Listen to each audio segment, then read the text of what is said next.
अच्छा बच्चों, आज हमने नया टॉपिक पढ़ना है। IS-23।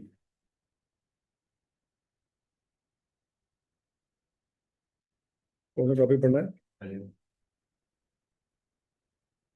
23।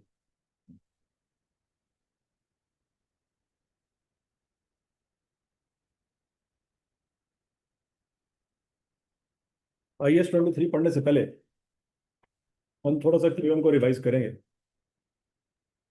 क्योंकि क्यूएम पढ़े हुए जमाना हो गया। हो गया ना जमाना? नहीं हुआ? तो ध्यान से बच्चों बातें समझनी है, क्योंकि बातें होने जा रही हैं औखी सी। तो ये बातें सौखी हो जाएगी अगर एक एक बात को आप ध्यान से समझ लें। क्यूएम में बच्चों चैप्टर नंबर 5 हमने पढ़ा था, चैप्टर नंबर 6 पढ़ा था, कंपाउंड इंटरेस्ट, याद है? सिंपल इंटरेस्ट और कंपाउंड इंटरेस्ट। उसी तरह की बातें कुछ हम करने जा रहे हैं। फिर अकाउंटिंग इसमें कैसे निकलेगी वो अकाउंटिंग बाद में देखते हैं, पहले हम क्यूएम की बातें करते हैं। वो कहता है जी, ये सवाल है, a loan is obtained from MCB bank on 1 January 2012। कर्जा लिया कब लिया? 1 जनवरी 12 में, against a sanction limit of 120 million. Bank ने हमें लिमिट दी हुई है 120 मिलियन की, क्या आपको 120 मिलियन का कर्जा मिल सकता है, इससे ज्यादा कर्जा नहीं मिलेगा। Okay. It carries interest eight 12% पीए। पीए से क्या हो रहा था? पर एनम, याद है? ये बातें क्यों में आपने कहीं देखी हुई हैं। Okay. This loan is repayable in semi annual instalment of 5 million starting from यकम जुलाई 12 अलॉन्ग विद इंटरेस्ट। कहता है ये लोन वापस भी करना है, कितना? 5 मिलियन हर साल, हर 6 महीने बाद, सेमी एनुअल। ये बात भी क्यू में पड़ी हुई है, पड़ी हुई है ना? Along with interest. अच्छा, जब भी वर्ड आएगा ना अलॉन्ग विद इंटरेस्ट, इसका मतलब है 5 मिलियन के साथ इंटरेस्ट होगा, 5 मिलियन के अंदर इंटरेस्ट नहीं होगा। मतलब ये 5 मिलियन लोन है जिसकी वापसी हो रही है। अगर इंटरेस्ट होगा तो 5 मिलियन के अलावा होगा। क्या यहाँ तक की बात समझ लगी बच्चों? अच्छा जी। अब बच्चों फर्ज करो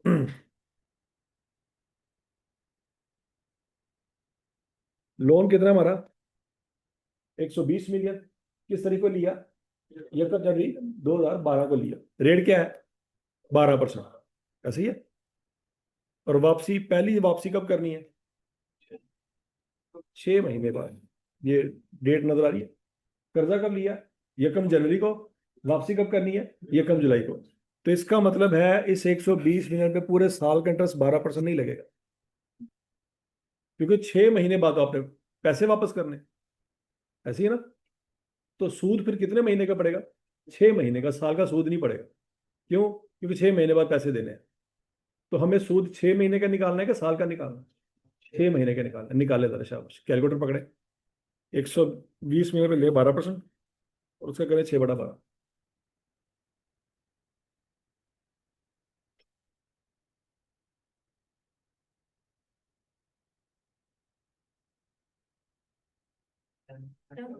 7 पॉइंट। अब जरा सोचो बच्चों, अगर ये वो पेमेंट होती जिसके अंदर सूद होता, अगर वो कहता कि इसके अंदर सूद है, तो सूद ही 7.2 मिलियन का है। वो 5 मिलियन के अंदर कैसे हो सकता है? ये तो सूद ही पूरा नहीं हो रहा। यहाँ तक की बात में लगी कि नहीं लगी? इसका मतलब यह है कि हमने जो 6 महीने बाद पेमेंट करनी है, वो कितने की करनी है? 12.2 मिलियन की पेमेंट करनी। यहाँ तक की बात में लगी कि 5 मिलियन तो ओरिजिनल लोन वापस करना है, लेकिन 6 महीने के ऊपर उसके ऊपर जो सूद पड़ चुका है कितना? 7.2 का। तो बच्चों हमने जो पेमेंट करनी है ना, वो 12.2 मिलियन की पेमेंट करनी है। क्या यहाँ तक की बात समझ लगी बच्चों? क्या नहीं समझ लगी? क्या?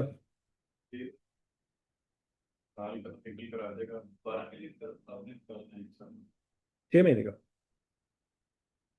देखो एक दिया तो पर ही है, लेकिन हमने सूद कब पे करना है? 6 महीने का। तो क्या करना पड़ेगा? तो क्या आंसर आ जाएगा? तो 7.2 मिलियन का इंटरेस्ट है और 5 मिलियन की लोन की वापसी है। तो टोटल पेमेंट आपने कितनी करनी है? 12.2 मिलियन की वापसी करनी। अभी देखते हैं। यहाँ तक की बात से लगी। अब सोच समझ के जवाब देना। जब यकम जुलाई 2012 को आप खड़े हैं बैंक में, तो आपके सर पे कर्जा कितना है? 115 का। ये बात समझ आई? नहीं समझ आई? 120 मिलियन का कर्जा था, कितना वापस कर दिया? 5 वापस कर दिया है। तो अब कितना कर्जा रह गया? आप कहेंगे सर वापस तो 14 की है, 12.2 की है। वो तो इंटरेस्ट था ना, वो तो एक्स्ट्रा था, वो जो आपने दिया है। असल में आपके कर्जे में कमी 5 मिलियन से आनी है। मेरी बात समझ लगी? यकम जुलाई वाले दिन जब आपने बैंक को 12.2 मिलियन दे दिया, आपके सर पे कितना कर्जा बाकी है? 115 मिलियन। अब जब आप 31 दिसंबर तक पहुंचेंगे, तो किस लोन पे इंटरेस्ट लगना चाहिए? 120 पे कि 115 पे? 115 पे लगना चाहिए, क्योंकि 120 वाला तो 5 मिलियन था, तो वो तो आपने वापस कर दिया। अब लॉजिकली उस पर सूद नहीं लगना चाहिए जो कर्जा वापस कर दिया। नहीं समझ रहेगा? क्या इशू है? हाँ 150 में लगे, ये तो कह रहे हैं। 120 में नहीं लगेगा, 150 में लगेगा, क्योंकि 5 आपने वापस कर दिया। तो बच्चों इसका मतलब है अगले 6 महीने में जो आपने सूद पे करना है, 115 पे लगेगा 12%, इंटू 6/12 करना पड़ेगा। 6.9। ये बात सबको समझ आई? और 5 मिलियन आपने ओरिजिनल लोन का भी वापस करना है, तो टोटल पेमेंट कितनी हो जाएगी? 11.9। ये 6.9 सबको समझ आ गया बच्चों? ये 7.2 भी क्लियर है?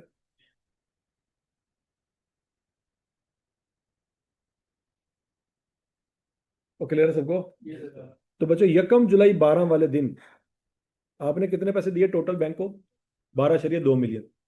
और यकम जनवरी 2013 वाले दिन आपने टोटल बैंक को कितने पैसे देने? 11.9 मिलियन। 11.9 कैसे बना? 5 मिलियन तो ओरिजिनल लोन वापस करना है, लेकिन 6.9 मिलियन का सूद भी देना है। अच्छा, दे दिया, 11.9 मिलियन की पेमेंट कर दी। अब उस दिन पेमेंट करने के बाद आपके सर पे कर्जा कितना है? 110 मिलियन। ये बात समझ लगी? अब उस 110 मिलियन के ऊपर अगले 6 महीने सूद पड़ेगा। तो अगले 6 महीने का सूद कितना होगा? 110 इंटू 12% इंटू 6/12, 6.6। यहां तक की बात समझ लगी? इस 6.6 के साथ 5 मिलियन लोन भी वापस करना है। तो बच्चों अगली जो पेमेंट होगी वो कितनी होगी? 11.6 मिलियन की पेमेंट होगी, जो यकम जुलाई 2013 को आपने पैसे देने। यहां तक की बात समझ लगी बच्चों? क्लियर है? यकम जुलाई 13 वाले दिन आपने 11.6 मिलियन का की पेमेंट कर दी, जिसमें 5 मिलियन लोन के शामिल है, बाकी 6.6 मिलियन आपके सूद के शामिल। क्लियर हो गया?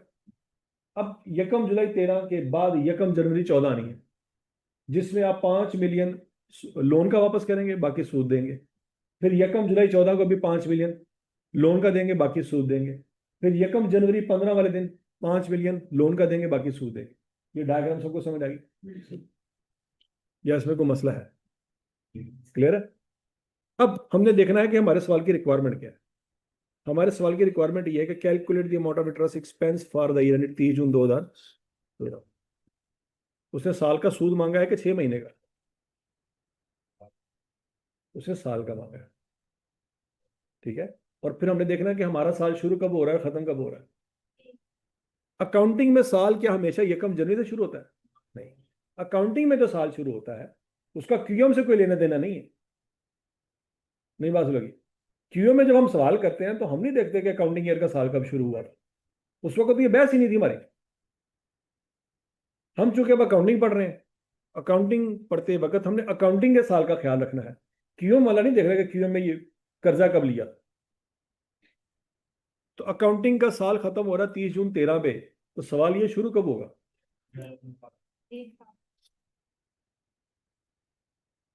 यकम जुलाई 12 से शुरू होगा, 30 जून 2013 पे खत्म होगा। ये हमारा अकाउंटिंग ईयर है। उसने कहा कि सूद बताओ यकम जुलाई 12 से 30 जून 2013 तक। ये समझ लगी बात? तो हमने तो सूद निकाले हुए हैं सारे, लेकिन पॉइंट यह है कि इस ड्यूरेशन में कौन कौन सा सूद आता है हमें ये देखना है। और मेरा आपसे सवाल ये है कि जो सबसे पहला सूद निकाला था 7.2 मिलियन का, ये किस 6 महीने का सूद था?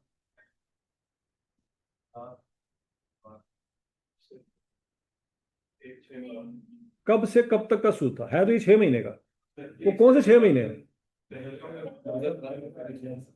बताएं जरा, कौन कौन सा महीना बनता है? जनवरी, फरवरी, मार्च, अप्रैल, मई, जून का। इसकी पेमेंट हमने यकम जुलाई को की होगी, सीधी सी बात है। इसकी पेमेंट तो हमने यकम जुलाई को की है, लेकिन ये यकम जुलाई का सूद था नहीं, ये जनवरी से लेकर जून तक का सूद था। क्या ये वाला सूद हमारे सवाल की रिक्वायरमेंट में आएगा? नहीं आएगा। क्या ये बात सबको समझ आई? चाहे हमने उस साल में पे किया जरूर है, लेकिन ये उस साल का सूद था नहीं, ये पिछले साल का सूद था। फिर ये वाला जो सूद आपने पे किया 6.9 मिलियन, ये कब से कब तक का सूद है? ये यकम जुलाई 2012 से लेके 31 दिसंबर 2012 तक का सूद है। क्या ये हमारे साल के अंदर आएगा कि नहीं आएगा? यस, ये आएगा। फिर ये 6.6 मिलियन का सूद हमने निकाला, ये कब से कब तक है?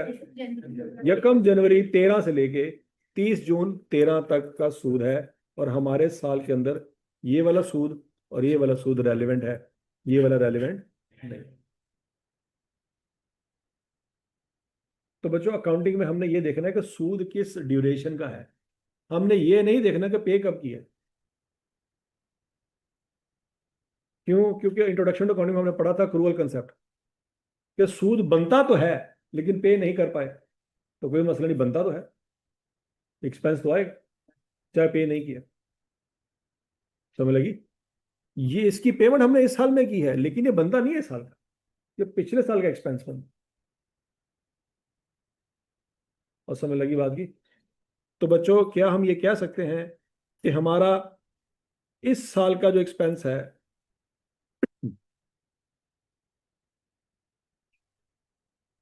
हमारी पहली रिक्वायरमेंट का जो आंसर है वो 13.5 है। 13.5 कैसे है? 6.9 और 6.6 जमा कर लेंगे तो 12 महीनों का सूद निकल आएगा। 6.9 कहाँ से आया, 6.6 कहाँ से आया, ये बात समझ लग गई? अच्छा जी, पार्ट ए सबको क्लियर है? किसी में किसी को इतराज है तो बता दें। वो क्लियर है? पार्ट बी देखते हैं जी। तो कहता है prepare relevant extract from the statement of financial position as on 30 June 2013। तो कहता है आप 30 जून 2013 पे खड़े बैलेंस शीट बना रहे हैं। क्या बना रहे हैं? तो बैलेंस शीट में जो जो आना वो लिखो। तो बैलेंस शीट में तो लोन आएगा, लोन आएगा कि नहीं आएगा? तो बच्चों, सोच समझ के जवाब देना। 30 जून 2013 वाले दिन तक कितना लोन वापस कर चुके हैं, कितना बाकी है? 10 का किया है कि 15 का किया है?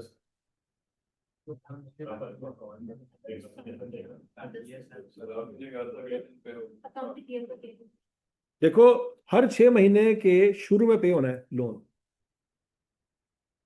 मतलब यकम जनवरी को कर्जा लिया था तो 30 जून को पेमेंट नहीं हो रही, पेमेंट यकम जुलाई को हो रही है, मतलब अगले 6 महीने के पहले दिन पेमेंट हो रही है।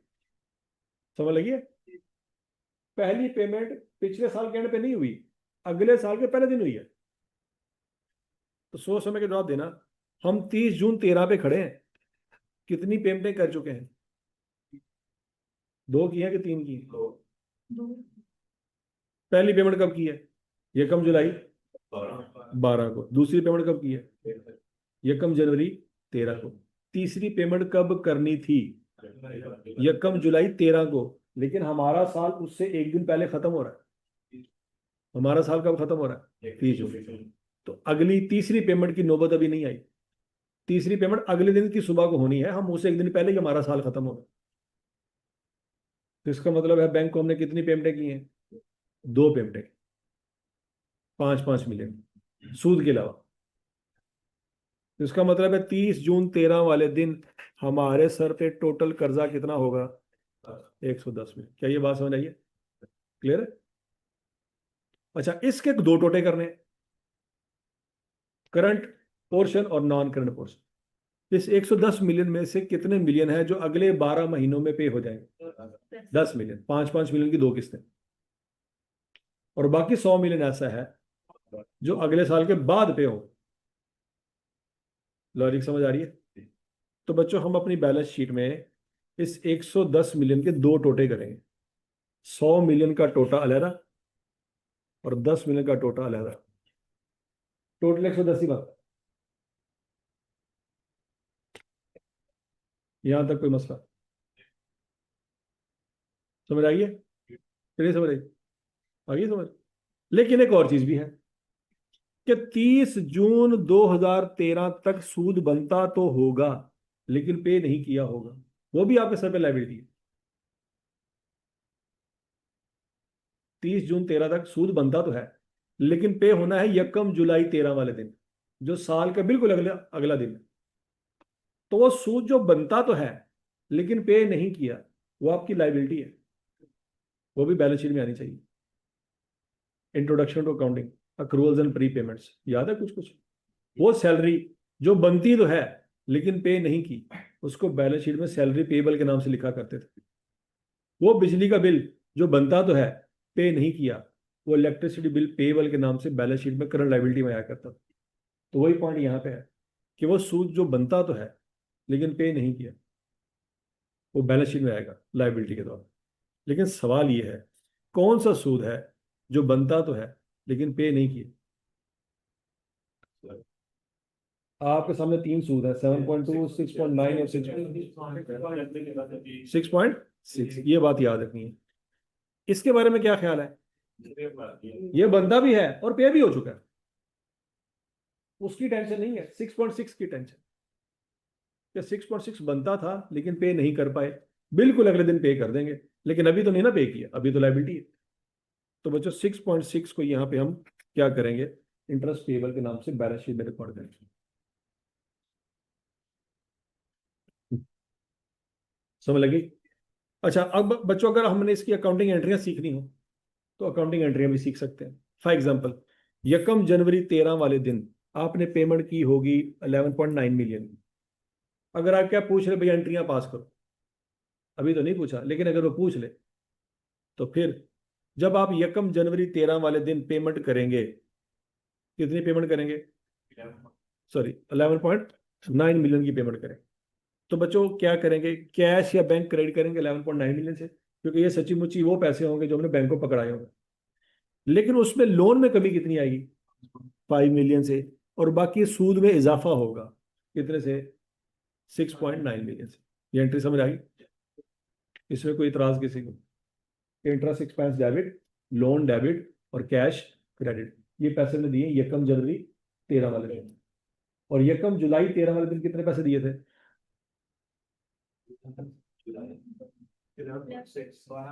11.6। यहां तक की बात लगी?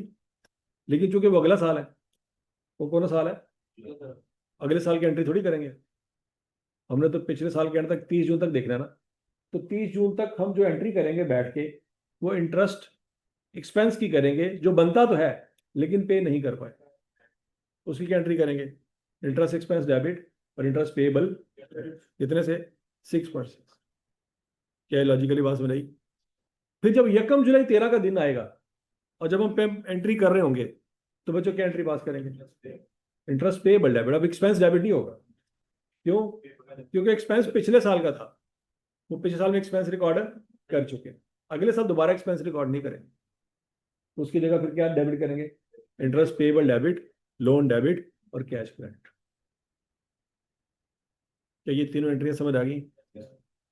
इन तीनों एंट्रियों में किसी एक में कोई कंफ्यूजन है तो बता दें। और क्लियर है? ये बच्चों ए वाला सवाल क्लियर हो गया सबको? अब अगला सवाल देखते हैं जी।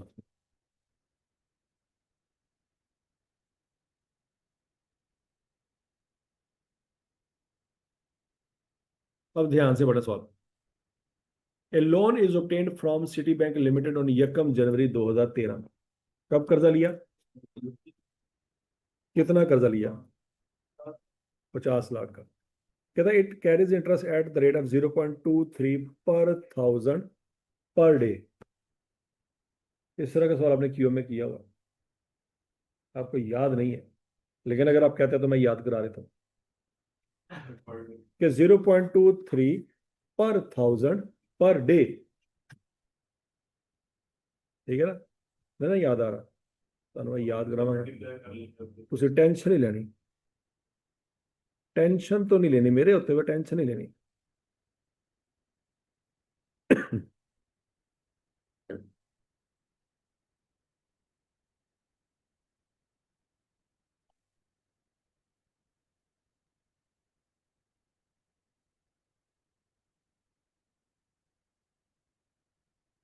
Chapter number 5।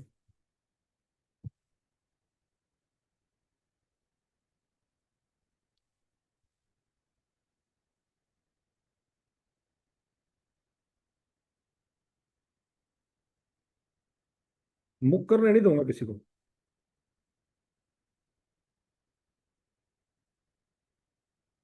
0.39 पर डे पर थाउजेंड, और उसने कहा था परसेंटेज, इंटरेस्ट की परसेंटेज निकालें। चौथा सवाल था क्यूएम के चैप्टर नंबर 5, किया हुआ है, आज दोबारा करो नहीं होना।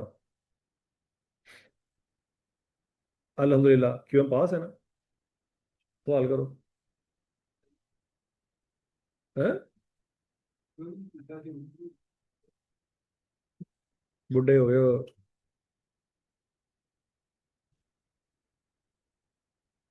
ठीक है जी, तो इसलिए बच्चों आपकी आसानी के लिए उसने ब्रैकेट में बता दिया है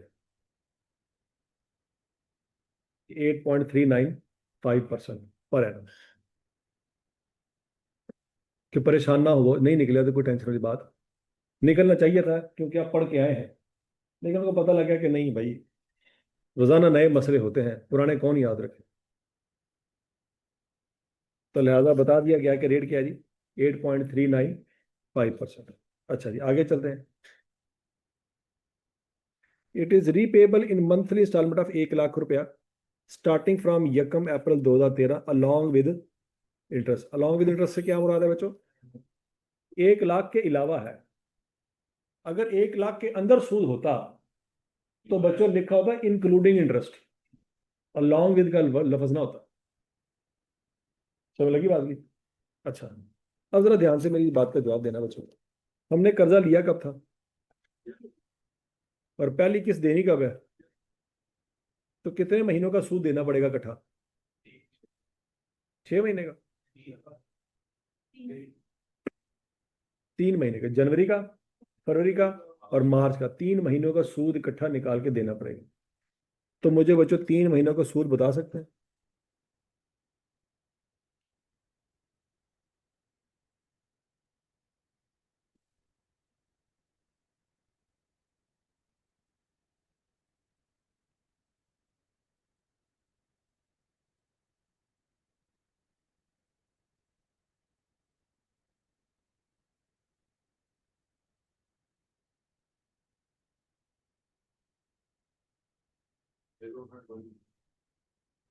5 मिलियन इंटू 8.395%, 3/12, ऐसे ही किया है।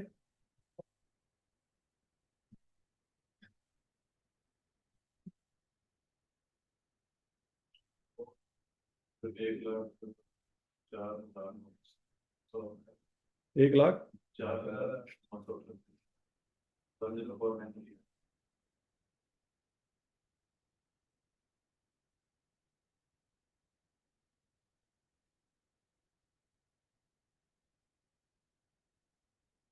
104,938। तो सबको क्लियर है। अच्छा जी, अब अगला पॉइंट 104,938 है, तो इसका मतलब है यकम अप्रैल वाले दिन हम बैंक को कितने पैसे देंगे,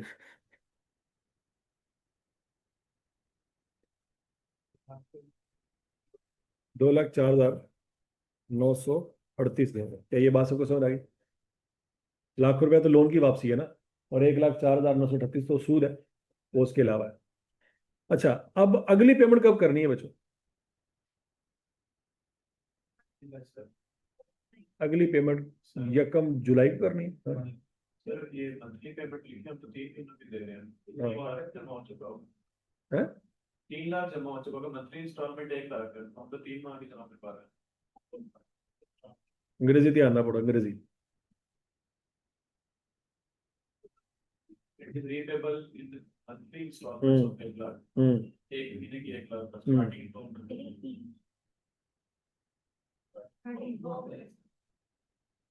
अंग्रेजी अंग्रेजी।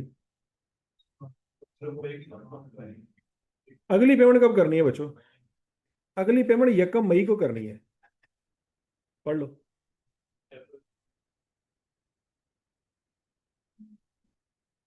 हाँ, क्वार्टरली। कितने लिखा क्वार्टरली? अंग्रेजी अंग्रेजी। यही तो आई का काम है यार, ऐ तो सारा करना आंदा है। I is equal to P R T, ये तो सारे कर लेंगे। आई के अपने जो घुमाना है ना, वो लेवल ही कुछ और है। हाँ जी, अगली पेमेंट यकम मई को करनी है कि यकम जून को करनी है, पहले तय करना। कैसे पता लगा? ठीक है, तो क्वार्टरली कितना कि तो लव है, हालांकि लिखा कोई नहीं है।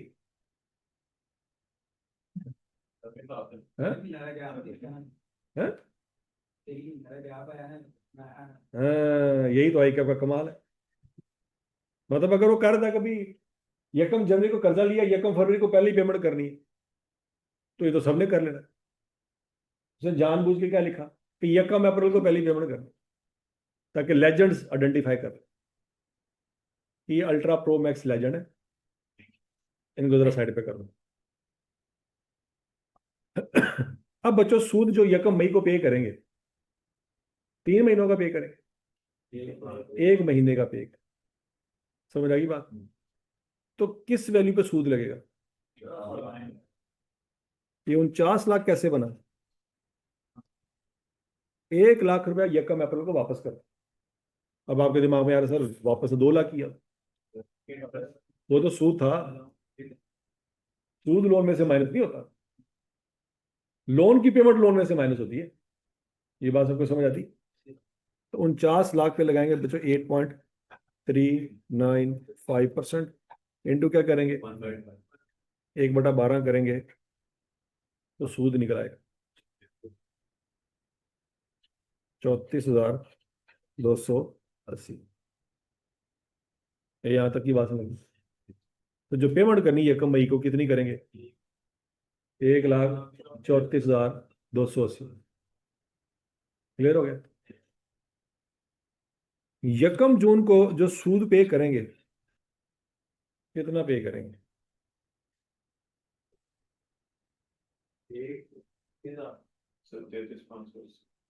कैसे निकाला? 48 यकम जून को जो बच्चों सूद पे करेंगे वो 48 लाख पे लगेगा। क्या ये बात सबको समझ आती है?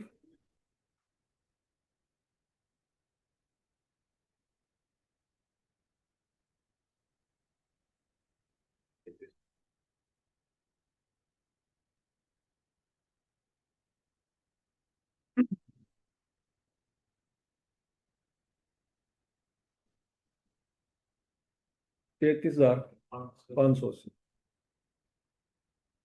यहाँ तक कोई मसला तो बताए।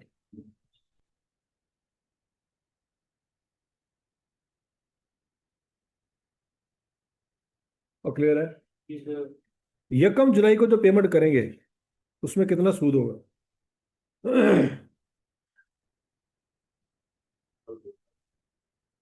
कैसे?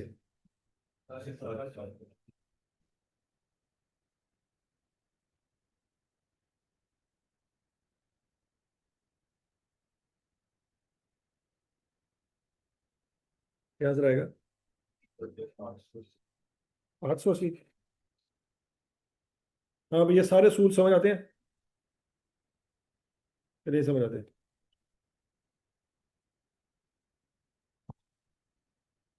यकम मई को जो सूद निकला, यकम जून को, यकम जुलाई को, ये सारे क्लियर होने चाहिए।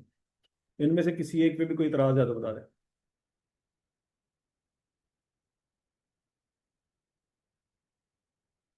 और सबको क्लियर है?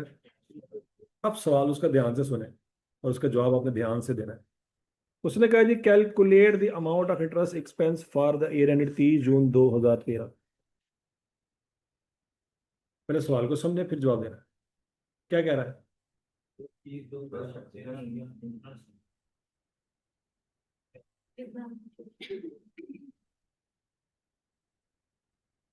जवाब बताए। 256 कैसे? वो सारे इंटरेस्ट हम्म पहले वो 3 महीनों वाले थे आपको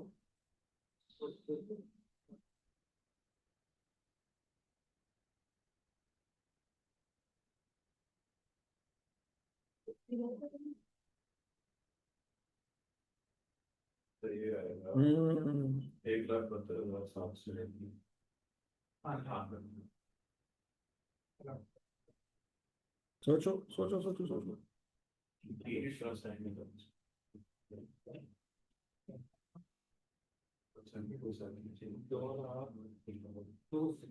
दो लाख एक लाख वो पहला बनाया था बंद करे थे और वो भी ना आएगा प्रोजेक्ट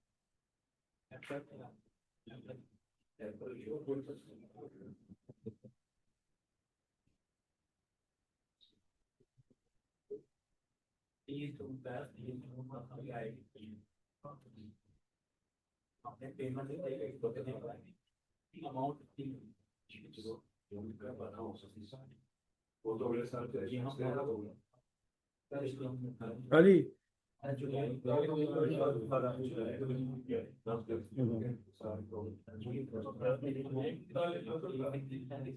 एक हाँ भाई, कैसे किस किस को जमा किया? इसको इसको इसको और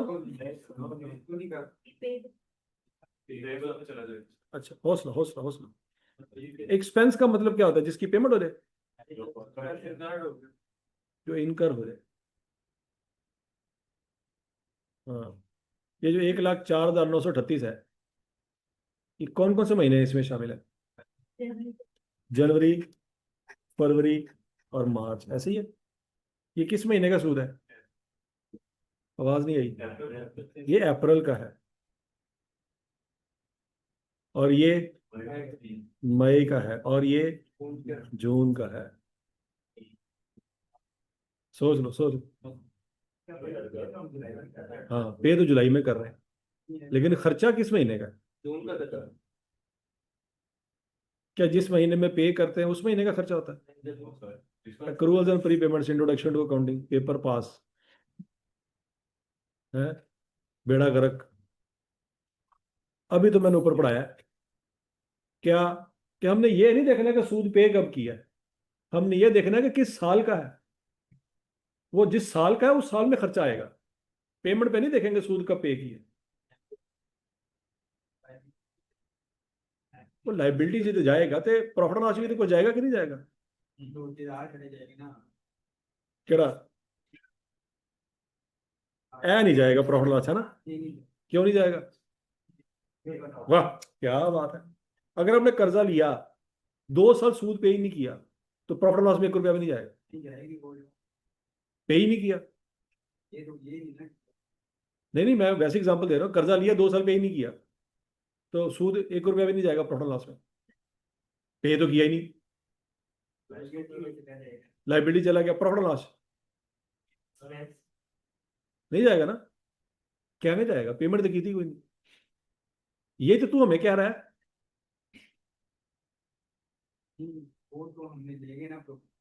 कौन कौन सा ले गए?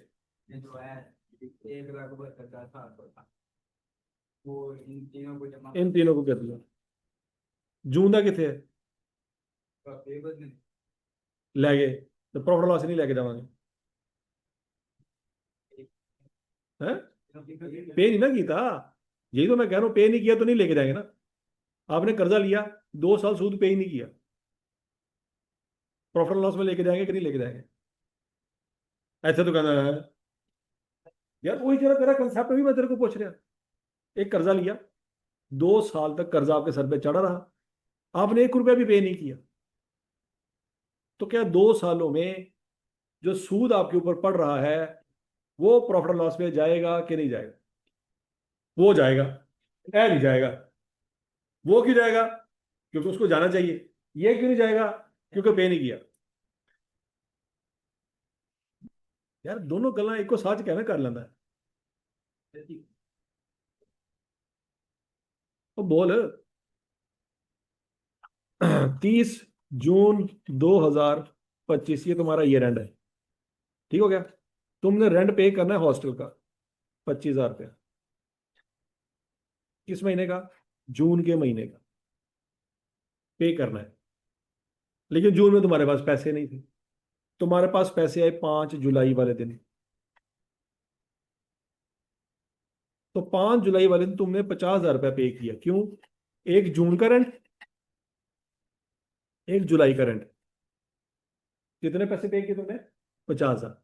अब मेरा तुमसे सवाल ये है कि क्या तुम्हारा अगले साल का एक्सपेंस 50,000 है? कितना है?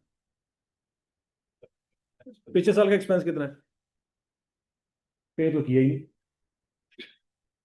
पे नहीं ना किया है? तो अगले महीने पे किया ना, तो अगले महीने का खर्चा 50 बनता है। हाँ तो अगले महीने 50,000 देता है ना। हाँ हाँ। तो पिछले महीने तो दिखता नहीं, तो ये खर्चा भी नहीं आएगा। क्या आएगा? आना है ना। तो ऐ क्यों नहीं आना? ऐ पे नहीं किया यार। एक साथ दो गल्ला कैसे कर लेते?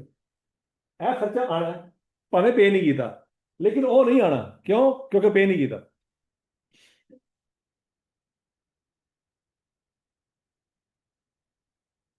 ठीक है सर, तुम कहते हो तो पा लेंगे, लेकिन समझ नहीं आई।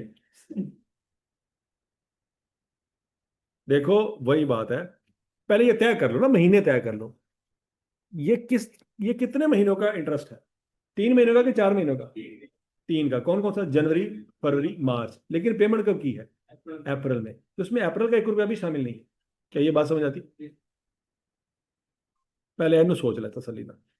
क्या इसमें अप्रैल की 1 रुपया भी शामिल है कि नहीं शामिल? नहीं शामिल। क्योंकि अगर अप्रैल के पैसे शामिल होते तो यहाँ पे क्या होता? 4/12 होता। लेकिन ये तो 3/12 है। ठीक हो गया? हमने पेमेंट कब की है? अप्रैल में, लेकिन सूद जनवरी, फरवरी, मार्च का है। अच्छा, ये जो आपने सूद निकाला ये किस महीने का है? अप्रैल का है, लेकिन पे कब किया? पॉइंट समझ आ गया? ये सूद जो आपने निकाला ये किस महीने का है? मई का है, लेकिन पेमेंट कब हो रही है? जून में। तो ये सूद जो आपने निकाला ये किस महीने का है? जून का, लेकिन पेमेंट कब हो रही है? जुलाई। एक्सपेंस बनता है कि नहीं बनता? ये 32,880 ये बनता है, लेकिन पे नहीं हुआ। तो पे हो या ना हो, बनता है ना, तो प्रॉफिट एंड लॉस में जाएगा। यही तो अक्रूवल कंसेप्ट है कि हम प्रॉफिट एंड लॉस में वो खर्चा लेके जाएंगे जो बनता है, वो खर्चा नहीं लेके जाएंगे जो पे किया है। समझ आई बात की? तो वो पे चाहे ना किया हो, लेकिन बनता तो है ना। हाँ जी, करेंगे, हौसला हौसला। लाइबिलिटी में भी रिकॉर्ड करेंगे। ठीक है, देखो बेसिकली हो क्या रहा है। तुम जब लाइबिलिटी की बात करते हो ना, तो तुम क्रेडिट साइड सोच रहे हो एंट्री की, मैं डेबिट साइड पूछ रहा हूँ। तुम लाइबिलिटी को क्रेडिट कर रहे हो, इसमें मुझे कोई इतराज नहीं है।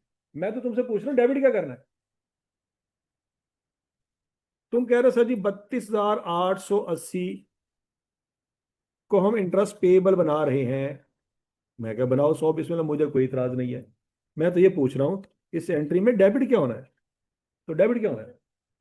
Interest expense. तो मैं तो डेबिट साइड पूछ रहा हूँ ना, कि एक्सपेंस बनता है कि नहीं बनता। लाइबिलिटी आएगी, बिल्कुल आएगी, वो क्रेडिट साइड एंट्री की। मैं तो आपसे डेबिट साइड पूछ रहा हूँ। वो एक्सपेंस बनता है कि नहीं बनता? बनता है तो कहाँ जाएगा? प्रॉफिट एंड लॉस में जाएगा। देखो उसने क्या पूछा है? एक्सपेंस पूछा है आपसे।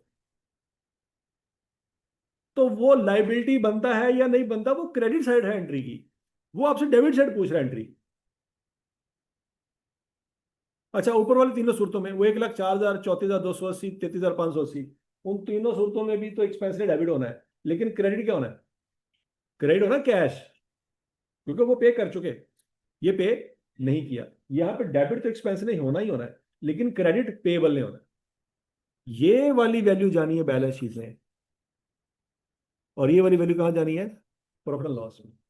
तो आप ये ना कहें कि सर वो तो बैलेंस शीट में जानी है तो प्रॉफिट एंड लॉस में नहीं जानी। भाई बैलेंस शीट में क्रेडिट साइड जानी है, प्रॉफिट एंड लॉस में डेबिट साइड जानी है।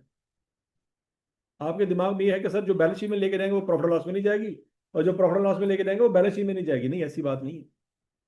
आप डबल एंट्री सोचिए, हर चीज के दो इंपैक्ट होते हैं।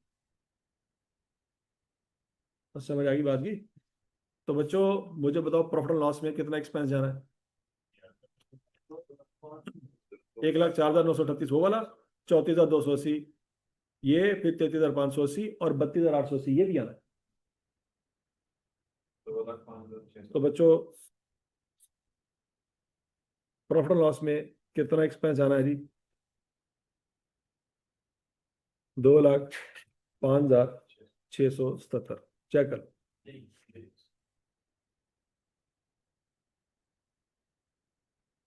ये ऊपर वाले तीनों पेड है, और ये क्या है? पेएबल है। ठीक हो गया? नहीं समझ लगी बात? अब अगला सवाल। Prepare relevant extract from the statement of financial position as on 30 June 2013। सोच समय के जवाब देना। 30 जून 2013 वाले दिन आप खड़े हैं, आपके सर पे कितना कर्जा है?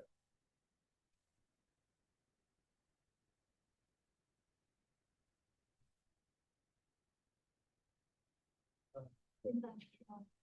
45 लाख, 47 लाख। ये बात सबको समझ आती?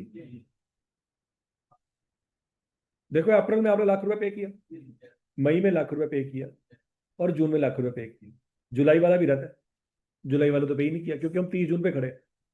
पेमेंट होनी है 1 जुलाई को, तो 1 जुलाई को सुबह 9 बजे होनी है, 9:30 होनी है। वो अगला साल है, हम पिछले साल पे बात कर रहे हैं। तो कितनी पेमेंट हमने की है बैंक को? 3 लाख लाख रुपए की 3 पेमेंट की। यहाँ तक की बात लगी? तो बाकी कर्जा हमारे सर पे कितना है? 47 लाख। अब इस 47 लाख के दो टोटे करने, करंट और नॉन करंट। करंट में कितना जाएगा? 1 लाख। करंट में 1 लाख जाएगा। इन्होंने 12 लाख क्या में बढ़ा है? तो करंट लाइबिलिटी की होती है, जिन्हें महीने से पे करनी, साल च, है ना? हौसला हौसला हौसला। हो गया 12 लाख। और समझ लगी? 47 लाख रुपए टोटल लोन है, उसके दो टोटे करेंगे। करंट पोर्शन कितना आएगा बच्चों? 12 लाख। और नॉन करंट पोर्शन कितना आएगा? 35 लाख। तो हम नॉन करंट लाइबिलिटी में लॉन्ग टर्म लोन लिखेंगे 35 लाख, और करंट लाइबिलिटी में current portion of long term loan लिखेंगे 12 लाख। और वो जो पेएबल है वो करंट लाइबिलिटी में इंटरेस्ट पेबल के तौर पे भी आ जाएगा। नहीं समझ आ रही बात? सबको समझ आ गई? हाँ जी, आपको समझ आ गई? और कोई? और समझ आ गई? अगला सवाल मैं को कराना है, इसमें से पूछना है, सीधे पदरे हो जाओ, क्योंकि सवाल असल में वही है जो आप खुद करते हैं। ठीक है जी, टीचर ने जितने मर्जी सवाल करवा दे, तब तक पल्ले नहीं पड़ता जब तक खुद ना कर ले। और आ गया ना अचानक याद? हाँ, उन सवाल मेरी कराने की बारी आई तो तेन पुराना ही याद आ गया। चलो भी कर लेंगे, पहले आ कर हो नहीं हो तो बारी है ਤੁਹਾਡੀ ਭਾਈ ਜਾਨ। ਕਰਨ ਤੋਂ ਬਾਅਦ ਕਰੋ, ਕਰਦੇ ਹਾਂ डिस्कस।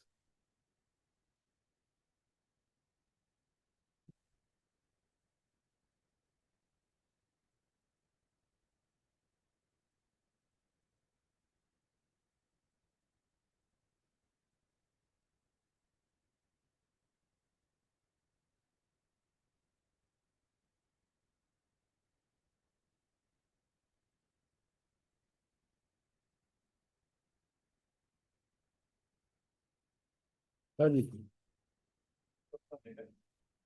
क्या?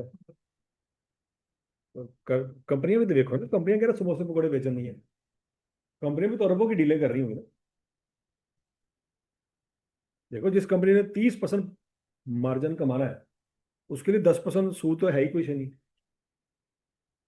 अगर एक कंपनी 100 रुपया लगा के 150 रुपया कमा रही है, तो उसको अगर 15 रुपये सूद देना भी पड़ जाए, कोई टेंशन है? आपको इंटरेस्ट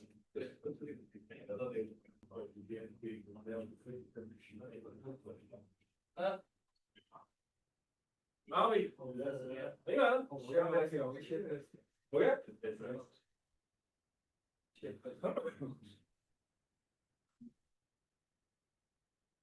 क्या है जिस सवाल जरा देखते हैं। A loan is obtained on 1 August 2012 for 25 million. It carries mark of 15%। Quarterly installment है, 5 मिलियन की रीपेमेंट करनी है। 1 नवंबर से काम शुरू होगा। ओके जी। निकालना क्या है जी? इंटरेस्ट निकालना है। साल कब खत्म हो रहा है? 30 जून 2013, ऐसे ही है। तो बच्चों पहला जो सूद होगा वो 9,37,500 है, ऐसे ही है, अगस्त से लेकर अक्टूबर तक। दूसरा सूद है 7.5 लाख, नवंबर से जनवरी तक। फिर 5,62,500 फरवरी से अप्रैल तक। और फिर मई से जून तक 2 महीनों का सूद निकालना है। 2 महीनों का निकाला आखिरी, क्या 3 महीनों का? और समझ लगी ना? तो सूद कितना बनता है जी? 25 लाख।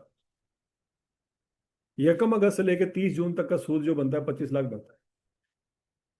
यहां तक किसी को कोई इतराज? सबका ठीक हो गया? अच्छा जी।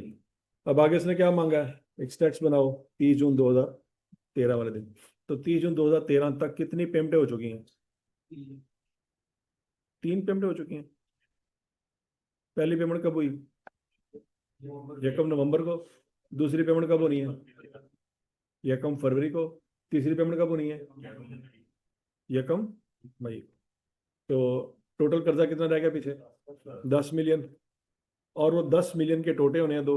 नहीं होने। क्यों नहीं होने? क्योंकि वो सारे का सारा सूद अगले साल पे हो जाना है। तो बच्चों नॉन करंट पोर्शन में कुछ भी नहीं आना। करंट पोर्शन में दोनों किस्तें आ जाएगी 10 मिलियन, ऐसी है। और आखिरी जो 2 महीने का सूद है वो इंटरेस्ट पेबल के तौर पे है। सही हो गया? खज्जल होने के बाद कामयाबी है। खज्जल ख्वारी हुई है लेकिन लागत समझ गई है। क्या समझ लग गई है? समझ लग गई। आसान था कि मुश्किल था बच्चों? बातें आसान है ना? लो जी, उसी की तरह आसान है। खून कम होएगा औखा। लो जी, अब आ गया जी आपका असल काम, बारोइंग कॉस्ट है। कराना औखे औखे कम कर ली पहले, सौखे कम बाजू कर दे। Borrowing cost. बोरिंग कॉस्ट का कंसेप्ट ये है बच्चों कि अकाउंटिंग में ना जब भी हम इंटरेस्ट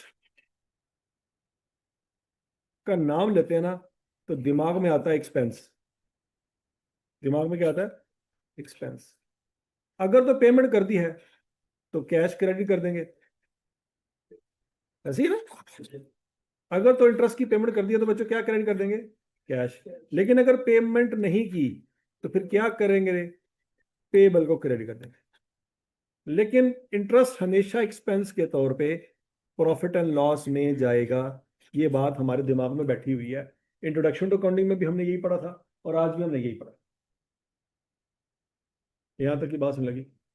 लेकिन बच्चों इसकी एक्सेप्शन है। पहले तो हम ये सोचते थे कि 100% सिनेरियो में क्या होगा? इंटरेस्ट हमेशा प्रॉफिट एंड लॉस में जाएगा। आज हम पढ़ने लगे हैं इसकी एक्सेप्शन। क्या पढ़ने लगे हैं? एक्सेप्शन पढ़ने लगे हैं कि 100% सिनेरियो में प्रॉफिट एंड लॉस में नहीं जाएगा, 99% सिनेरियो में प्रॉफिट एंड लॉस में जाएगा, लेकिन 1% सिनेरियो में ये प्रॉफिट एंड लॉस में नहीं जाएगा। इससे पहले हमारा दिमाग में था कि 100% कहाँ जाएगा। आज हम कह रहे हैं कि नहीं, ऐसा होता नहीं। 1% एक्सेप्शन। वो जो 1% एक्सेप्शन है वो ये है कि वो interest expense non current asset में जाएगा। अगर पेमेंट कर दी है तो कैश क्रेडिट, और अगर नहीं की तो पेएबल क्रेडिट। लेकिन जो डेबिट है वो इंटरेस्ट एक्सपेंस नहीं होगा, वो नॉन करंट एसेट है जो डेबिट होगा। ये एक्सेप्शन। यहां तक की बात लगी? इससे पहले हमारा क्या कंसेप्ट था? इंटरेस्ट एक्सपेंस हमेशा हमेशा प्रॉफिट लॉस में जाना क्योंकि एक्सपेंस है। आज हम कह रहे हैं कि नहीं, 1% एक्सेप्शन है। वो क्या है कि कुछ खास सिनेरियोज में इंटरेस्ट एक्सपेंस बनता भी होगा लेकिन वो प्रॉफिट लॉस में नहीं जाएगा, वो बैलेंस शीट में किसी एसेट में पड़ा होगा। तो वो बच्चों सिनेरियो क्या है? वो सिनेरियो ये है कि अगर आप कोई बिल्डिंग बना रहे हैं, क्या बना रहे हैं? बिल्डिंग, और उसके लिए पैसे कम पड़ गए, तो आपने लिया होगा कर्जा। क्या लिया होगा? कर्जा। जैसे बिल्डिंग बनाते वक्त सीमेंट, बजरी, सरिया, ये तीनों बिल्डिंग की कॉस्ट में जाएंगे कि प्रॉफिट लॉस में जाएंगे? बिल्डिंग की कॉस्ट में जाएंगे। और मजदूरों को जो मजदूरी दे रहे हैं वो बिल्डिंग की कॉस्ट में जाएगी। हालांकि पहले मजदूरों को जो मजदूरी देते थे वो प्रॉफिट लॉस में जाती होती थी सैलरी के नाम से, ऐसे ही ना। अभी मजदूरों को मजदूरी दे रहे हैं लेकिन ये प्रॉफिट लॉस में नहीं जा पाएगी, ये बिल्डिंग की कॉस्ट में बैलेंस शीट में जाएगी। तो यही पॉइंट है कि अगर ये बिल्डिंग बनाते बनाते आपके पास पैसे पड़ गए कम, पैसे कम पड़ गए, तो आप क्या करेंगे? बैंक से कर्जा लेंगे। तो बैंक से कर्जा लेके बिल्डिंग बना ली, तो फिर वो जो कर्जे के ऊपर सूद पड़ रहा है, वो सूद किसकी वजह से पड़ रहा है? बिल्डिंग की वजह से। क्योंकि बिल्डिंग ना बनाते तो वो कर्जा भी ना लेते। बिल्डिंग ना बनाते तो कर्जा भी ना लेते। क्योंकि बिल्डिंग बनानी जरूरी थी, तो बिल्डिंग बनाने के लिए कर्जा लेना भी जरूरी था। तो वो कर्जे के ऊपर जो सूद पड़ेगा, वो सूद पड़ ही बिल्डिंग की वजह से रहा। तो वो सूद फिर प्रॉफिट लॉस में नहीं जाएगा, वो सूद भी बिल्डिंग की कॉस्ट में जाएगा। जैसे लेबर को सैलरी दे रहे थे वो बिल्डिंग की कॉस्ट में जा रही। लेबर को सैलरी देते हैं, प्रॉफिट लॉस में जाती है, लेकिन अब बिल्डिंग की कॉस्ट में क्यों जा रही है? क्योंकि वो लेबर बिल्डिंग पे काम कर रही है। तो फिर हम कहेंगे कि जो सूद पड़ रहा है किसकी वजह से पड़ रहा है? बिल्डिंग की वजह से। ना बिल्डिंग बनाते, ना कर्जा लेते, ना सूद पड़ता। लॉजिक समझ आ गई क्या? आगे अब बच्चों यहाँ पे बात हो रही है बोरिंग कॉस्ट की। Interest and other related cost that an entity incurs in connection with borrowing of funds. वो कहता है सूद, लेकिन सूद के साथ कुछ और चीजें भी होती हैं जो आपको पड़ जाती हैं जब आप कर्जा लेते हैं। सूद की बात हमें समझ आती है, लेकिन अदर रिलेटेड कॉस्ट कौन सी है? उसमें उसने एक्सप्लेन किया। Other related cost include bank charges deducted by bank at the time of disbursement of loan. वो कहते हैं ये फॉर्म फिल करें, ये फॉर्म फिल करें, ये फॉर्म फिल करें, इन फॉर्मों के इतने पैसे हो गए, चलो जी, तो वो भी वो काट लेते हैं। तो फिर वो इंटरेस्ट तो नहीं है। स्टाम्प पेपर पे साइन करें, स्टाम्प पेपर 2000 रुपये का आएगा, चलो जी अभी, समझ लगी? तो सूद तो आपने कर्जे के ऊपर देना है, लेकिन कर्जा लेते वक्त आपने जो पापड़ बेले वो भी तो खर्चा पड़ेगा ना आपको। अगर कर्जा ना लेते तो वो खर्चे भी ना करने पड़ते, वो स्टाम्प पेपर पे साइन भी ना करने पड़ते, वो वकीलों की गवाहियां भी ना बीच में डालनी पड़ती, वो बाकी कागजात ना बनाने पड़ते। समझ लगी बात? नहीं कि नहीं लगी? तो वो भी आपको खर्चा पड़ गया। तो वो भी वो कहता है वो इंटरेस्ट, वो बोरिंग कॉस्ट ही उसको कहा जाएगा। इंटरेस्ट तो बोरिंग कॉस्ट है, लेकिन वो जो स्टैम्प पेपर पे आपने साइन किए हैं, स्टैम्प पेपर छपवाए हैं, वो वकीलों से साइन करवाए हैं, वकीलों ने बीच में गवाहियां डाली हैं, वो वकीलों ने भी पैसे लिए होंगे, वो भी आपके लिए क्या है? वो भी आपके लिए इंटरेस्ट ही है। क्यों? अगर कर्जा ना लेते तो वो पैसे भी ना लगते। अदर रिलेटेड कॉस्ट का मतलब समझ आ गया बच्चों? क्या नहीं समझ आया? अगला point, different names use for bank charges in exam question. अब बैंक चार्जेस में बच्चों आई कैप क्या करेगा?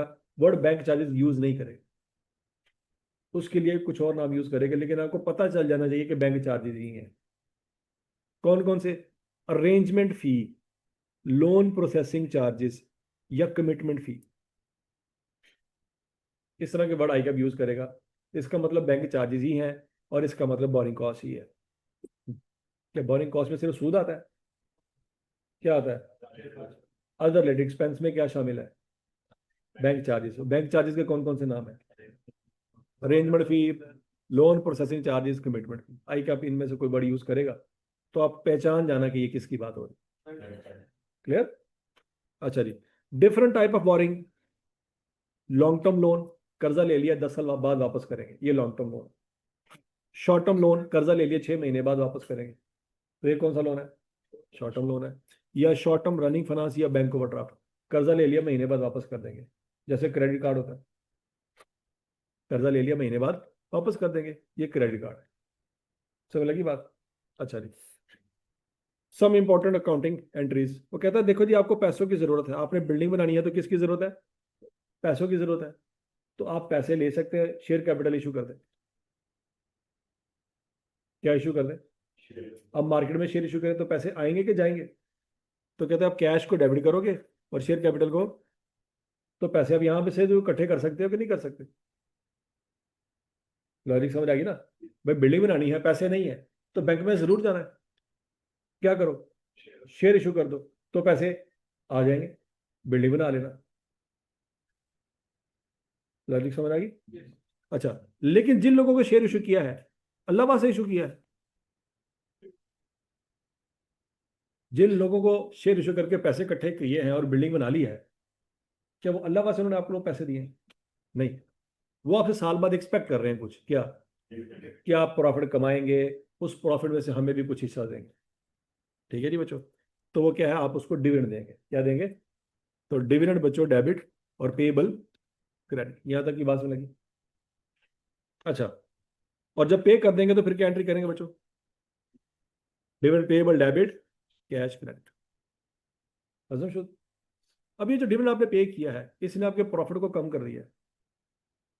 प्रॉफिट आपने लाख रुपए कमाया था, 50,000 रुपये डिस्ट्रीब्यूट कर दिए, प्रॉफिट तो कम हो गया।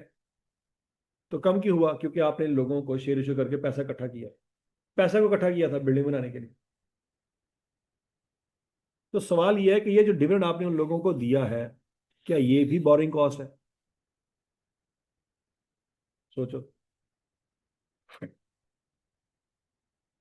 भाई, आपने शेयर इशू क्यों किए? पैसे इकट्ठे करने के लिए। पैसे इकट्ठे क्यों किए? बिल्डिंग बनाने के लिए। तो जिन लोगों को शेयर दिए हैं, महीने बाद मुंह देख रहे हैं आपका। क्यों देख रहे हैं? कहेंगे 5 लाख रुपए लेता था उन्होंने, ਪੁੱਛਦੇ ਦਿਓ ਲੱਖ ਰੁਪਏ ਬੈਂਕ 'ਚ ਰਖਾਇਆ ਹੁੰਦਾ, ਸਾਨੂੰ 15,000 ਰੁਪਏ ਸੂਦ ਮਿਲ ਜਾਣਾ ਸੀ। ਅਸੀਂ ਬੈਂਕ 'ਚ ਨਹੀਂ ਫੜਾਇਆ, ਤੁਹਾਨੂੰ ਫੜਾਇਆ अल्लाह वास्ते। क्या मांग रहे हैं हमसे? डिविडेंड। मतलब घट्टो घट 20-25,000 रुपए दे दो। बैंक वाले ने कितना देना सी? 15,000। थोड़ा घट्टो घट 25 बनता है। मेरी बात समझ आ रही? ठीक हो गया? हमने कहा चलो ठीक है, तो मैं 25,000 देते हैं, dividend debit payable credit, payable debit cash credit. अब वो 25,000 रुपये हमने दिया, क्या वो बोरिंग कॉस्ट है? सवाल ये है। हमें खर्चा पड़ा है कि नहीं पड़ा है? पड़ा है। लेकिन क्या ये बोरिंग कॉस्ट है कि नहीं है? ये बात याद रखनी बच्चों, ये बोरिंग कॉस्ट नहीं है। क्यों? क्योंकि बोरिंग कॉस्ट के लिए सबसे पहले बोरोइंग होना जरूरी है। बोरिंग कॉस्ट को बोरिंग कॉस्ट कहते इसलिए है क्योंकि वो बोरिंग के ऊपर होती है। क्या ये जो आप लोगों ने शेयर इशू करके पैसे इकट्ठे किए, माल बनाया, क्या ये शेयर कल को वापस होने हैं? क्या ये आपके सर पे कर्जा है? ये कर्जा नहीं है। तो जब ये कर्जा नहीं है, तो इसके ऊपर जो आपने पैसे देने हैं वो इंटरेस्ट नहीं है, है? डिविडेंड पे कर रहे हैं लेकिन कर्जे पे कर रहे हैं। देखो आपने बैंक से कर्जा लिया है, आज नहीं तो कल वापस करना है कि नहीं करना? लेकिन आपने जो शेयर इशू करके माल बनाया है, आज नहीं तो कल वो पैसे वापस करने हैं। वो वापस नहीं करने, तो जब वो वापस नहीं करने, वो कर्जा नहीं है। तो जब वो कर्जा नहीं है, तो उसके ऊपर जो पैसे दे रहे हैं वो फिर कर्जे का सूद नहीं है। सूद होने के लिए कर्जा होना जरूरी है ना? नहीं समझ आ रही बात? पल्ले प्यारी, सूद होने के लिए क्या होना जरूरी है? हमारे यहाँ पे होने के लिए आदम और हवा का होना जरूरी है कि नहीं? अगर वही नहीं होंगे तो हम तो होंगे। होंगे कि नहीं होंगे? सर एक बार सोचना, बांदरों से बने थे बांदर, होंगे होंगे होंगे, हैं? तो मतलब मैं कह रही हूँ इनको तो टेंशन होगी ना कि मतलब किनको? ये जो बिल्डिंग बना रहे हैं, तो उनको हमें जो टेंशन हो, पैसे पॉइंट ये है, उनको उनको टेंशन हो, हमें क्या? पॉइंट ये है कि हमने जो शेयर इशू करके पैसे इकट्ठे कर लिए, बिल्डिंग बना ली, ये शेयर इन लोगों से कल को शेयर वापस करके पैसे देने हैं इनको। हमने कभी नहीं देने, वो तो फिर लोन है ना। ये तो हमने जनरल पब्लिक को शेयर इशू करके पैसे इकट्ठे कर लिए, ठीक है ना। क्या ये पैसे वापस करने हैं? नहीं। तो जब ये पैसे वापस नहीं करने तो ये लोन नहीं है। लोन किसको कहते हैं? जो वापस करना हो। क्या ये शेयर इशू करते वक्त ये नियत की है कि ये वापस करने? सोचने वाली बात, नहीं समझ आ रही है? अगर तो ये शेयर इशू ये है और उनसे वादा किया है 5 साल बाद भाई जान हमसे पैसे वापस ले लेना, तो फिर तो ये लोन है। लेकिन शेयर इशू करते वक्त ये किसी से वादा ही नहीं किया हमने कि हमसे वापस ले लेना पैसे, तो ये लोन, तभी तो ये कैपिटल है। कैपिटल होता ही क्या है? जिसकी वापसी ना हो। अगर कैपिटल वो पैसे हों जिसकी वापसी है, तो फिर वो कैपिटल थोड़ी है, वो तो लाइबिलिटी है। लाइबिलिटी है, कैपिटल थोड़ी है। जैसे ये शेयर इशू, हम्म डिबेंचर इशू, तो लाइबिलिटी है ना, क्यों बोला? उसकी वापसी की, तो उसकी वापसी की वो आपने कमिटमेंट की होगी, तो वो लोन है। तो लोन के ऊपर अगर आप एक्स्ट्रा पे करेंगे वो क्या है? सूद है, वो आएगा। बोरिंग कॉस्ट में आएगा ना। हर वो चीज जिसकी वापसी की आपने बात की है, वो हकीकत में क्या है? वो लोन है, चाहे उसको जो मर्जी नाम दे दे। जो चीज वापस करनी है वो आपके लिए क्या है? सादा अल्फाज में कर्जा है। और कर्जे के ऊपर आप 1 रुपया भी पे कर रहे हैं एक्स्ट्रा, वो सूद है। लेकिन क्या ये लोन है? ये लोन नहीं है। तो इसके ऊपर अगर आप कुछ भी दे रहे हैं, तो क्या फिर वो सूद है? वो सूद नहीं। सूद होने के लिए लोन होना जरूरी है। लोन ही नहीं है तो सूद का सवाल ही पैदा नहीं होता। यहां तक की बात समझ लगी? अच्छा, इंट्रोडक्शन टू अकाउंटिंग में आपने पढ़ा था कि पार्टनर घर से पैसे लेके आया तो हम कहते थे capital credit, cash debit, capital credit. याद है कुछ कुछ? फिर वही पार्टनर कल को अपने घूमने फिरने के लिए बिजनेस में से कुछ पैसे निकाल के लेके जाता था कि नहीं जाता था? तो क्या उसको हम सैलरी कहते थे? वो सैलरी नहीं थी, वो क्या थी? ड्राइंग। तो क्या कभी किसी ने ड्राइंग को प्रॉफिट लॉस में देखा है?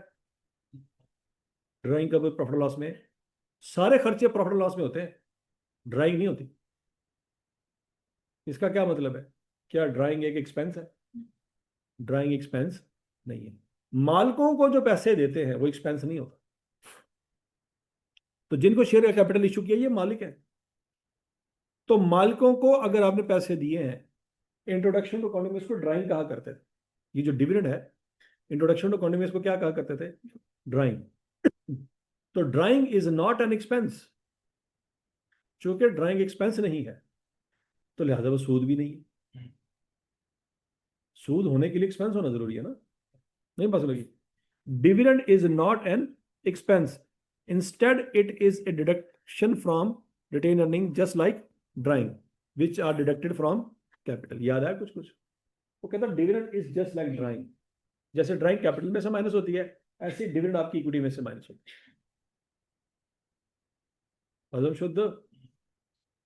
चूंकि ये पैसे कभी वापस नहीं करने तो ये लोन नहीं है। इन पैसों के जो डिविडेंड दे रहे हैं वो एक्सपेंस भी नहीं। हजम शुद्ध, ठीक हो गया? तो डिविडेंड पे कर दिया। As a share capital is not borrowing, therefore dividend is not a borrowing cost. Logic समझ आ गई? कि अगर बिल्डिंग बनाने के लिए आपने शेयर इशू किए, शेयर इशू करके पैसा इकट्ठा किया, बिल्डिंग बना ली, अब उन मालिकों को आपने साल बाद डिविडेंड देना है, तो आप उसको बोरिंग कॉस्ट नहीं कह सकते। क्यों नहीं कह सकते?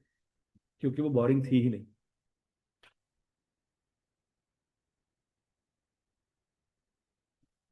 और क्लियर है सबको? ट्रीटमेंट ऑफ बोरिंग कॉस्ट, आज से पहले आज तक हम यही पढ़ते हैं, क्या? इंटरेस्ट एक्सपेंस डेबिट, कैश या पेबल, हमेशा ये पढ़ते हैं। लेकिन वो कहता है other common word use for interest is finance cost और फाइनेंस चार्ज। इंटरेस्ट के लिए और कौन कौन से नाम इस्तेमाल होते हैं? नहीं, फाइनेंस कॉस्ट भी इस्तेमाल होता है या फाइनेंस चार्ज भी इस्तेमाल। वो कहता है ये वाला जो सिनेरियो है ना, ये 99% केसेस में, 1% एक्सेप्शन आने लगी यहां पे। कहता है unless borrowing cost related to a qualifying asset. कहता है अगर तो कोई सूद पे करना पड़ रहा है किसी क्वालिफाइंग एसेट की वजह से, in that case borrowing cost is capitalised. Capitalise क्या मुराद है? Added to the cost of qualifying asset. कहता है उस सिनेरियो में फिर ऊपर वाली एंट्री नहीं होनी। उस सिनेरियो में ऊपर वाली एंट्री क्या हो जाएगी? Non current asset debit cash या पेबल क्रेडिट। उस सूरत में प्रॉफिट एंड लॉस में वो सूद नहीं जाना, वो बैलेंस शीट में चला जाता। बाकी 99% सिनेरियो में वो सूद कहाँ जाना है? वो प्रॉफिट एंड लॉस में जाना, जैसे आप पढ़ते हैं वैसे ही होना। समझ लगी? फिर अगला स्यापा ये है कि क्वालिफाइंग एसेट क्या है? क्या ये वो एसेट है जो सीए क्वालिफाई कर देगा? क्वालिफाइंग लिखा हुआ ना,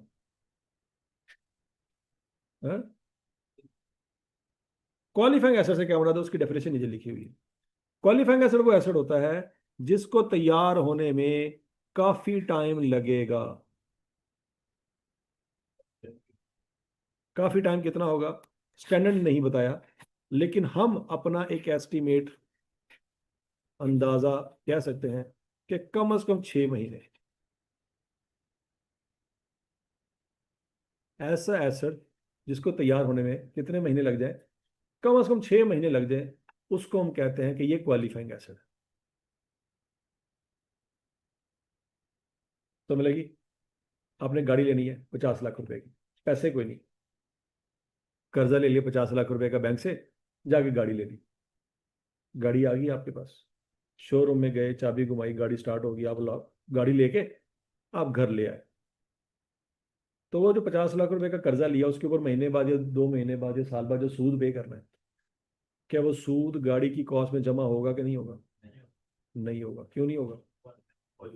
क्योंकि गाड़ी क्वालिफाइंग एसेट नहीं, गाड़ी पहले दिन ही चलने के काबिल थी। तो लगी, क्वालिफाइंग एसेट किसको कहते हैं? जिसको तैयार होने में कम से कम 6 महीने लगे, उसको क्या कहते हैं? आपको फर्नीचर की जरूरत थी, आपने बैंक से 50 लाख रुपए कर्जा लिया, जाके फर्नीचर बाय कर लिया, फर्नीचर बाय किया, घर आके सेट कर लिया। अब आपने 2 साल तक वो घर इस्तेमाल ही नहीं किया, 2 साल बाद जाके घर इस्तेमाल हुआ। तो क्या वो फर्नीचर जिसको सूद पे लिया आपने, उस फर्नीचर के ऊपर जो सूद पे करेंगे वो फर्नीचर की कॉस्ट में ऐड होगा? नहीं ऐड होगा। क्यों नहीं ऐड होगा? क्योंकि फर्नीचर पहले दिन इस्तेमाल कर सकते थे। क्या फर्नीचर को इस्तेमाल करने में 6 महीने लग जाएंगे? नहीं, फर्नीचर पहले दिन रेडी टू यूज है। आपने एसी लेना था, पैसे क्यों नहीं, बैंक से कर्जा लिया फिर एसी ले लिया, तो क्या एसी क्वालिफाइंग एसेट है? नहीं। समझ लगी? तो ऐसे एसेट जो आप लेते ही इस्तेमाल कर सकते हैं, अगर वो एसेट आपने कर्जे पे लिए और उस कर्जे पे आप सूद पे कर रहे हो, तो वो सूद एसेट की कॉस्ट में ऐड होगा। बोल। लेकिन अगर बना बनाया मिल गया फिर नहीं होगा। समझ लगी? हाँ, बिल्डिंग में अगर आपने बनी बनाई ले ली है, 2 करोड़ रुपए की बिल्डिंग लेनी थी, बनी बनाई नजर आ गई, डीलर ने बताया 2 करोड़ की बिल्डिंग अवेलेबल है, आप कहते हैं पैसे तो कोई नहीं। उन्होंने कहा बैंक तो जाके अरेंजमेंट करके आओ।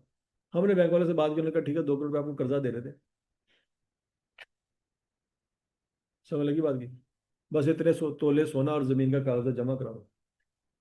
आपने गारंटी शरंटी जमा करी, 2 करोड़ का सूद कर्जा दे दिया आपने, मकान ले लिया। अब उस 2 करोड़ के सूद लोन के ऊपर आपको साल बाद 20 लाख रुपए सूद बढ़ गया,